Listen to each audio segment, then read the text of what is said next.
ನಾವು ಎಲ್ಲರಿಗೂ ಸಮಯ ಕೊಡ್ತೀವಿ, ಆದರೆ ನಮಗೋಸ್ಕರ ಸಮಯ ಕೊಡೋದನ್ನು ಮರೆತುಬಿಡ್ತೀವಿ. ಅದೇ ಸಮಸ್ಯೆ.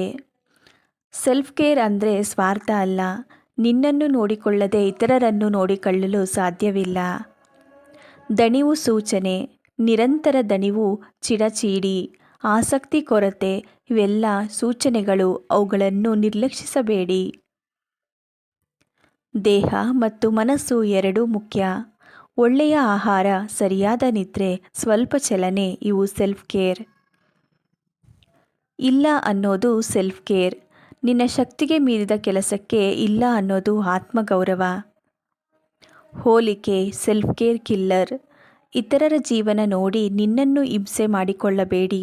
ನಿನ್ನ ಪಯಣ ನಿನ್ನದೇ. ದಿನಕ್ಕೆ 10 ನಿಮಿಷ ನಿನಗಾಗಿ.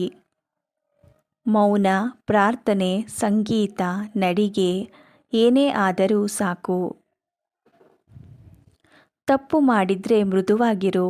ನೀನು ಯಂತ್ರವಲ್ಲ. ತಪ್ಪು ಮಾನವೀಯ. ನಿನ್ನ ಜೊತೆ ಸ್ನೇಹಿತನಾಗಿರು. ಡಿಜಿಟಲ್ ವಿಶ್ರಾಂತಿ ಬೇಕು. ನಿರಂತರ ಸ್ಕ್ರೋಲ್ ಮನಸ್ಸನ್ನು ದಣಿಸುತ್ತದೆ. ಸ್ವಲ್ಪ ದೂರ ಇರು. ಸೆಲ್ಫ್ ಕೇರ್ ರುಟೀನ್ ಮಾಡು. ಒಮ್ಮೆ ಮಾಡಿದರೆ ಸಾಕಾಗಲ್ಲ, ಅಭ್ಯಾಸ ಬೇಕು. ನೀನು ಮುಖ್ಯ. ನೀನು ಚೆನ್ನಾಗಿದ್ದರೆ ನಿನ್ನ ಜೀವನವೂ ಚೆನ್ನಾಗಿರುತ್ತದೆ. ಸೆಲ್ಫ್ ಕೇರ್ ಐಷಾರಾಮಿ ಅಲ್ಲ, ಅದು ಅವಶ್ಯಕತೆ. ಇಂದು ನಿನಗೋಸ್ಕರ ಸಣ್ಣ ಕಾಳಜಿ ಕೊಡು.